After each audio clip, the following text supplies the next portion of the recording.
सुप्रभात बच्चों, हम लोग कबीर का दोहा साखी में कबीर की साखियाँ पढ़ रहे हैं। साखी का ये आपके नवीं पाठ्यक्रम में जो 9वां दोहा है वो आज हम उसको जानेंगे।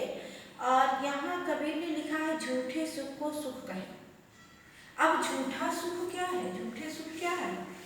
अब झूठा सुख जो है वो सांसारिक मोह माया है।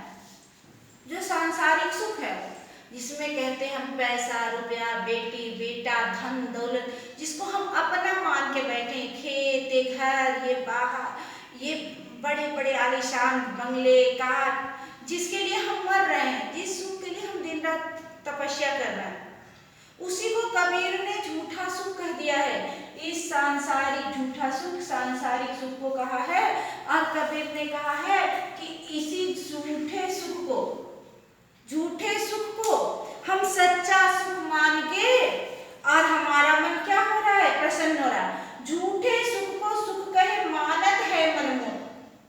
हमारा मन इस झूठे सुख को, इस सांसारिक मोह माया को, अब सांसारिक मोह माया अपना पराया, ये धन, ये दौलत, ये रुपया, ये पैसा, ये सब सांसारिक मोह माया है और हम उसी को अपना मान के बैठे हैं। कबीरदास जी कहते हैं, झूठे सुख को सुख कहे मानत है मन मोद। हम झूठे सुख को, सांसारिक सुख को, जो अपना है नहीं है।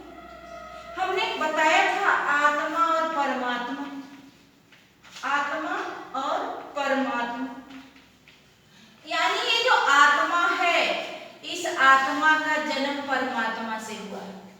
ये आत्मा जो है, ये आत्मा ये परमात्मा से जन्मी है।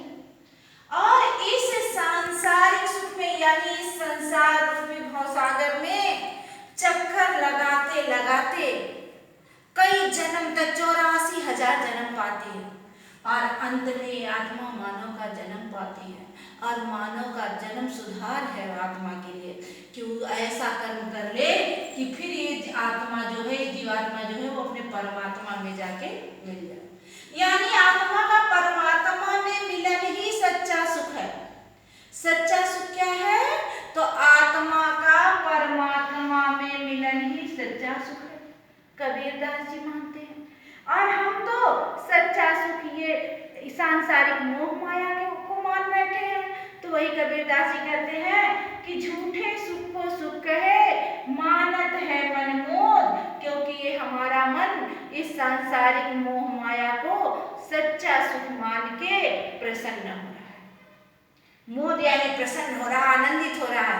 हम पा जा रहे हैं थोड़ी सी कामयाबी इस संसार में, तो हम बहुत प्रसन्न हो रहे हैं कि हम बहुत कामयाब व्यक्ति हैं। जगत चबैना काल का, कछ मुख में कछ बोल। कबीरदास जी कहते हैं, जगत चबैना काल का, ये जो सांसारिक सुख है, ये जो संसार है, जगत संसार है, और ये संसार क्या है? काल का भक्षण मात्र है, काल का चबैना है, यानी काल का भक्षण मात्र है। तो कबीरदास जी कहते हैं, जगत चबैना काल का, कछ मुख में कछ बोध, यानी ये जो संसार है ये काल का भक्षण मात्र है, अर्थात ये संसार मरणशील है। एक दिन यहाँ सब नाश हो जाएगा, कुछ हमारे मुख में रहेगा और कुछ हमारे गोद में रहेगा, अर्थात हम करते ही रह जाएंगे, हमारा सब कुछ यहीं पर विनाश हो जाएगा। यानी यहाँ कोई भी चीज अस्थाई नहीं है, इस संसार में कोई अस्थाई नहीं है। हम सोचते ही रह जाएंगे, कुछ हमारे मुख में रहेगा, कुछ हमारे गोद में रहेगा, यानी हम अपने क्रियाकलाप से करते ही रह जाएंगे और यह संसार हमें विनाश क्या करे? ये नश्वर संसार हमें नाश कर देगा। यानी इस संसार को सच्चा नहीं मानना है, ये संसार अस्थाई नहीं है, यहाँ आना और जाना है। यहाँ हम जो बनाते हैं वो जब भी काल का चक्र घूमेगा, समय का परिवर्तन होगा, वो नाश हो जाएगा। तो बच्चों, ये था पूरा अर्थ। ये हमारा शब्दार्थ देख लीजिए। झूठा सुख सांसारिक सुख है, यानी मोह माया जो है, हमारा मोह माया, हमारी ये जो रुपया, पैसा, धन दौलत, ये सब क्या है? सांसारिक सुख है। मोद क्या है? प्रसन्नता, आनंद है। और जगत चलना काल का, यानी ये संसार क्या है? मरणशील है। इस संसार में जो आया है वो जाएगा, कोई भी अस्थायी तो नहीं है। तो इसलिए इस संसार के लिए रोने की या तड़पने की या परेशान होने की जरूरत नहीं है। काव्यगत सौंदर्य देख लीजिए बच्चों। रस शांत है, छंद दोहा है, अलंकार हमारा अनुप्रास है और दृष्टांत है, और भाषा सधुकड़ी है।